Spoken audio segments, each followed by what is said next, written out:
Magandang araw po sa inyong lahat. Mag-aala Eric muna ako ngayon, nasa kotse. Meron akong record kanina nasa labas. Kaya lang na-interrupt ako ng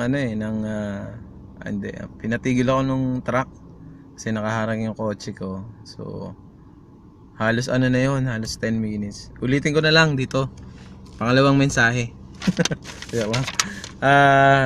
Ako po ay nasa Tanay. Nandito po tayo ngayon kasi yung aking pong kapatid ay yung boyfriend niya mamamanhikan. So alam niyo naman po pagka probinsya may mga tradisyon, may mga nakaugalian at yun nga po sabi po ng kapatid ko ito po mawawala. Kaya umuwi po muna tayo rito. Kasama ko po si Ate Che at yung dalawang bata, si GJ at si Jaja. Si Jepo nandiyan may trabaho kaya hindi natin siya nakasama ngayon. Kaya ngayon ay nandito ako tapos magandang gabi kasi gabi na sa inyo habang pinapanood niyo ito, pero may liwanag pa. Ngayon po ay bandang alas 4 ng hapon dito po at maraming salamat po dahil sa kabila ng malayo ay napapahintulutan pa rin tayo ipahayag ang salita ng Diyos dahil sa pamamagitan ng mga ganitong technology po. Kaya maraming salamat po.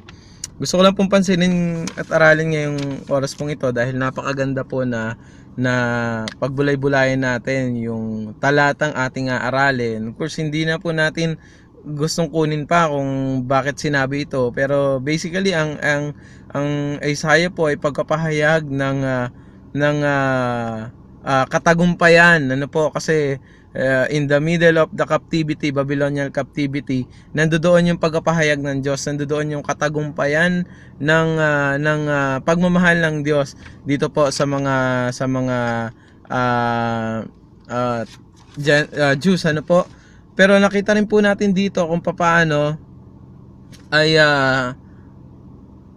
sa haba ng panahon ay nagbigay pa rin po o pinapaalalahanan pa rin tayo ng Diyos sa bawat araw na kung saan kung dumadaan man tayo sa takot o kung dumadaan man tayo sa pangamba ng mga sitwasyon ng ating buhay ay binibigyan tayo ng kasiguraduhan ng Diyos na nandiyan siya kasama natin siya sa ating buhay. At yun nga po nakalagay diyan sa ating FBK ay 365 daw po na sinabi sa Biblia etong salitang fear not o wag kang matakot. Kung papansinin niyo po sa 365 meron tayo ring ganyan 365 days na kung saan bawat araw ay makikita natin na kung mangangamba man tayo bawat araw ay may paalala sa atin ng Diyos na wag tayong matakot, wag tayong mangamba. Whether masaya o malungkot yung mangyayari, sabi diyan, huwag kang matakot dahil kasama mo ako. Parang parang relasyon ng ama sa anak na kung saan kapag ka natatakot ang isang anak, lalo na naalala ko po kapag ka nakikita ko yung napipicture ko sa isip ko yung pag tinuturuan ng tatay niya yung anak niya sa pagbabike, nandoon po yung paggabay ng tatay na sinasabi, anak, kakahawak lang ako rito huwag kang matakot anak, kakahawak lang ako dis maya bibitawan ng tatay na nakikita na dumidiretso na sa pagbibisikleta, pero habang tumatagilid yung tatay po tumatakbo nakasunod na kapag ka matutumba andun sasaluhin ng tatay. Napipicture niyo po na kapag ka sinabihan tayo ng Diyos na fear not, huwag kang matakot, nandito ako sa iyo, kasama kita. At habang hinahayaan kita sa iyong ginagawa, kapag ka nasa panganib ka, pagka magkakaroon na ng panganib sa buhay mo, nakaantabay ako, sasaluhin kita, gagabayan kita. Yun po yung gusto nating makita rito. Ito po yung gusto nating maintindihan dito, na sa ating pang araw-araw na buhay, may kanya-kanya po tayong sitwasyon sa ating buhay, whether masaya, malungkot, whether may kinakatakutan tayong tao, wag naman meron tayong kinakatakutang sitwasyon, natatakot tayo. Pero sabi ng Diyos, fear not. Fear not. Bakit kaya niya sinabi ito na wag tayong matakot? Manalangin po muna tayo. Lord, samahan niyo po kami sa oras na ito. Tulungan niyo po kaming unawain ang salita. Sa pangalan ni Jesus. Amen. At amen. This is a precious verse to consider dahil without doubt, ito pong verse na ito ay nagbibigay po sa atin ng kapayapaan, lalong-lalo na sa nagmamahal sa Diyos. Tingnan po natin yung mga talatang narito. Sabi po diyan unang-una, fear thou not. Huwag daw tayong matakot. Etong verse na ito is simply, ang sinasabi lang dito ay, nagbibigay po ito ng great comfort doon sa mga difficult times natin. Nagbibigay ng great comfort. Pag sinabing great comfort, talagang natatakot ka man, pero may gumagabay sa'yo. May humahawak sa'yo. Nag-aalala ka man, pero inaalala mo yung isang bagay na yun, tapos biglang papasok sa isipan mo na, meron pala akong Diyos na nagmamahal sa akin. Katulad sinabi ko po sa inyo kanina, it addressed primarily to the exiled Jews during their long captivity in Babylon. But the realization is that we who are the Lord's people, whether we are Gentile or Jew, ay wala tayong dapat ikatakot.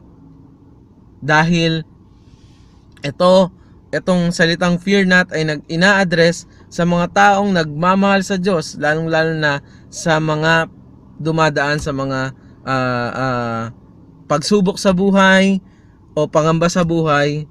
Ito ay nagpapaalala sa atin na minamahal tayo ng Diyos, na hindi tayo iniiwan ng Diyos. Just like how David expressed or how he described the Lord, na kung saan dun sa time na kinukutya siya ng mga Philistine warriors, kinukutya siya, nangangamba siya, natatakot siya. Kumbaga parang dinudurog yung kanyang pagkatao. Alam niyo po, sinabi niya sa Psalms 27:1, sinabi niya dito, "The Lord is my light and my salvation. Whom shall I fear? The Lord is the strength of my life. Of whom shall be afraid?" Sabi nga po, di ba? Na ang Diyos ang ating gabay, yung Diyos ang ating kasama sa bawat lakarin natin. Basta mahalin natin ang Diyos, basta maging tapat tayo sa Diyos. Fear thou not, dahil kasama natin ang Diyos. Sabi doon, no? Fear thou not, for I am with thee. Fear thou not, for I am with thee. This is the reason why we should not be afraid. Ito yung reason. Nagbigay siya ng statement, huwag kang matakot. Bakit hindi ako matatakot? Kasi kasama mo ako. Kasi nandyan ako sa likod mo. Kasi lagi mo akong kasama. God is our protector. Sabi po ng Romans 8:31, it assures us na if God be for us, who can be against us? Wala na dapat tayong kinakatakutan dahil kasama natin ang Diyos. Ito po ay napakasarap na comfort sa atin dahil kasama natin ang Diyos sa bawat lakarin at bawat sitwasyon ng ating buhay, whether masaya man tayo o malungkot. Alam nyo na habang sinasabi ko to, nagpipicture sa isipan ko si Brother Ebro na nandiyan siya nanonood na every time na marinig ko siyang umuubo, every time na makikita ko siya, ang layo-layo. Sabi ko, hindi ganito si Ebro, hindi ka ganito. Nung nakilala kita, ang lakas-lakas mo, yung paglakad mo lang. Ngayon, pag makikita ko si Ebro, talagang parang ako nahihirapan. Laging nasa isipan ko, Lord, ibabalik mo yung lakas nito, ibabalik mo yung lakas nito. Ibabalik mo siya sa dati, Panginoon. Pero nakikita niya po kung gaano kapositibo si Ebro sa kanyang buhay. Ano po? Basta pag nababanggit ko po itong huwag kang mangamba, lagi nagpipicture po sa akin si Ebro. Kung paano siya sinamahan ng Diyos sa ganitong sitwasyon ng kanyang buhay. Pero huwag kang mag-alala, bro. Sabi nga dito ng Diyos, kasama lagi natin siya. And if we feel afraid at times, na ito ay nagpapatunay na lagi nagpapaalala sa atin ng Diyos na andi dito lang ako. Huwag kang matakot. God is for us, No doubt. Sino ang tatalo sa atin? Sino ang kakalaban sa atin? Absolutely wala, kasi kasama natin ang Diyos. Another word is be not dismayed. Be not dismayed. The word rendered here dismayed here comes from a Hebrew word that means to see or to inspect and consider, and then look about as one might do in a state of alarm or danger. This sense here is that we should remain calm and have no fear of our circumstances. Sabi ng First John po, greater is he that is within you than he that is in the world. Ye are of God, little children, and have overcome them, because, yun nga yung sinabi ko kanina, greater is he that is within you than he that is in the world. So mga kapatid, wag tayong, kumbaga parang madalas pagka natatakot tayo, nagugulo na tayo, hindi na tayo makapag-isip ng tama. Hindi na natin mailagay sa maayos yung dapat nating gawin. Sabi nito, be not dismayed. Hindi ka lang wag matakot, kundi wag kang magulumihanan. Magkaroon ka ng focus. Wag kang calm lang, relax lang. Kumbaga relax lang. Madalas pong magkaiba po kami ni Je, lalong-lalo pa pag medyo dumadaan kami sa medyo medyo sabihin na nating problema. Madalas po, lagi yung nakikita si Je, madalas laging namumroblema yan, at madalas niya ako nakikita walang ginagawa. Kumbaga parang relax lang, parang siya yung, kumbaga alam mo yun, napipicture na ba na hindi mo na alam yung gagawin mo, o kaya nagde-decide ka na kung dapat mong gawin, para yung kausap niya parang, sige gawin natin yan, okay. Parang ganun po ako madalas. Pero behind that, madalas ko pong sinasabi, Lord, bahala ka na, kasi wala naman talaga akong magagawa. Gumawa man ako ng ibang bagay, hindi maganda yon, kaya iniisip ko na lang, Lord, ano yung dapat kong gawin, bahala ka na. And later on, ipapaunawa sa akin ng Diyos, ganito, ganyan, mag-uusap kami ng asawa ko, o ito yung gagawin natin. So, pag medyo ang buhay natin, medyo hindi pantay, medyo may pangamba ang buhay natin, lang tayo, pakinggan natin kung anong sasabihin natin ng Diyos.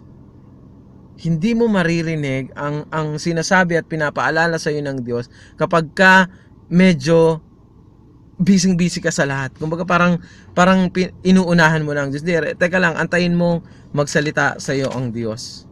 Lalo na kapag ka nangangamba ka. At lalo na kapag ka dumadaan tayo sa problema. Be not dismayed. Maging calm lang tayo. Relax lang. Bakit? I am your God. Sabi dyan, no? For I am thy God. Ako ang Diyos. Kumbaga sinasabi dito ng Diyos, no? Simula pat nung una, yung mga Israelita, inilabas sa Egypt, binigyan ng pagkain, tumigas ang ulo nila, pero ginabayan pa rin ng Diyos. Nagbigay na ng patunay ang Diyos, nagbigay na ng patunay, ako ang Diyos, huwag kang mangamba, huwag kang matakot, ako yung Diyos. Sino bang kinakatakutan mo? Tao lang yan. Ako, Diyos, huwag kang mangamba. The Lord is able to preserve and strengthen us during our most difficult trials. He will strengthen us. The God of heaven is our God. He is all-powerful, and that power was pledged for our protection. Ang kanyang kapangyarihan ay nakaalalay sa atin, sa protection natin. Kaya huwag tayong mga takot. Wait lang muna, relax lang muna tayo. In every sense of the word, we have nothing to fear. For those who have put their faith in the Lord Jesus Christ, we are assured that the Lord is strong enough to bear us up during the hard times. He has also promised us that He will always be here for us. In Hebrews chapter 13 verse 5 tell us of the faithfulness of our Lord. He promised us to keep us as He says, I will never leave thee nor forsake thee. The Lord is there. Poproteksyonan niya tayo. Kaya huwag tayong matakot. Relax lang dahil magbibigay siya ng gabay sa atin, ng paalala sa atin. Parang sinasabi niya rito, ako ang Diyos. Huwag kang matakot. Andito ako, kasama mo ako. Bakit? Ito pa si isang gantimpala sa atin. No? I will uphold thee with the right hand of my righteousness. The right hand speaks of the strength. Most people are sometimes yung lakas nila nasa right. Pero it gives us a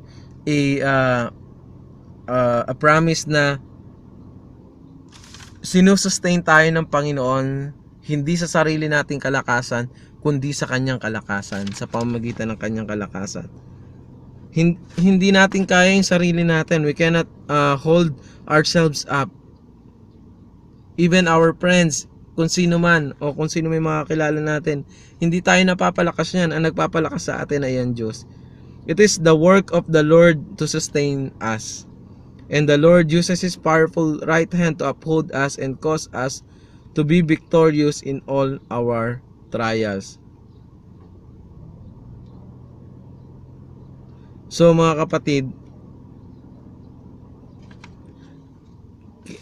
kailangan po nating mailagay sa ating puso, sa ating isipan na ang Diyos po ay nagbibigay sa atin ng encouragement na wag daw tayong matakot, wag tayong magulumihanan dahil kasama natin siya. And sabi po rito sa Isaiah chapter 40 verse 10, yes, the sovereign Lord is coming in power. He will rule with a powerful arm. See, He brings His reward with Him as He comes. Ito po yung pangako sa atin ng Diyos na sa gitna ng ating kalungkutan, sa gitna ng meron tayong pangamba sa ating buhay, hindi po tayo iniiwan ng Diyos. Kumapit lang po tayo sa Kanya, magtiwala tayo sa Kanya, at maging tapat po tayo sa Kanya. Ito pong katapatan natin ito ang nagbibigay assurance na kasama natin ng Diyos, lagi siyang nandyan at lagi siyang nagbibigay sa atin ng paalala. Kung dumadaan man po tayo sa pangamba ng ating buhay, natatakot tayo, nangangamba tayo, may mga trials tayo, may mga problema tayo, marami tayong inaalala, mga kapatid, fear not. Dahil kasama natin ang Diyos, focus lang tayo, relax lang para marinig natin ang sinasabi niya, ang gabay niya sa atin, ang paalala niya sa atin. At maganda pa rito, hindi niya tayo iniiwan, hindi niya tayo pinababayaan. Maraming salamat po sa inyong lahat. Pagpalain po tayo ng Panginoong Diyos at manalangin po tayo. Salamat Panginoon sa iyong paalala ngayong oras na ito. Tulungan at gabayan niyo po kami patuloy Panginoon sa aming mga gagawin pa at sa aming pasamantalang paghiwalay. Taglay po namin ang iyong pagkapala at ang iyong biyaya. Sa pangalan ni Jesus. Amen at amen. Nalaglag. Sakto naman po. Magandang gabi po. Maraming salamat po sa inyong lahat. At panalangin niyo po yung pag-uwi namin mamaya. Pagbalik dyan po sa Hillcrest. God bless you.